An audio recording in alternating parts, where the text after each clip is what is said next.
আমি মনে করি একটা মেয়ে তার শ্বশুর বাড়িতে অসম্মানিত হওয়ার জন্য তার বাবা দায়ী থাকে। কেন এই কথা বলছি? আমার কথা শুনলে বুঝতে পারবেন।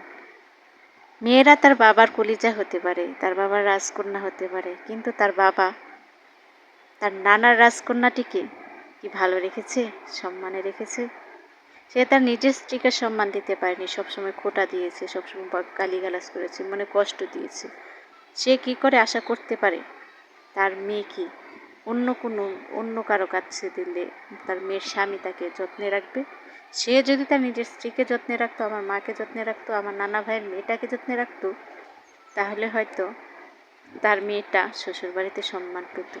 সে নিজেই তার স্ত্রীকে সম্মান করতে পারে না, তার মেয়েকে তো অন্য কেউ অসম্মান করবেই। তাই আমি মনে করি প্রত্যেকটা মেয়ে শ্বশুরবাড়িতে অসম্মানিত হওয়ার জন্য বাবারাই দায়ী থাকে। তাই বাবাদের বলছি, আগে তুমি তোমার নিজের স্ত্রীকে সম্মান করো, ভালোবাসো, ওদেরকে তোমার মনের জায়গা দাও, তাহলে তোমার মেয়েকেও তোমার মেয়ের স্বামী যত্ন করবে, ভালোবাসবে, তার মনে জায়গা দিবে, আদরে রাখবে। তোমার রাজকন্যা যেমন তোমার জীবন, তেমনি আমার মা আমার নানা ভাইয়ের জীবন, আমার নানা ভাইয়ের রাজকন্যা। তাই তুমি অন্যকে দোষারোপ করো না।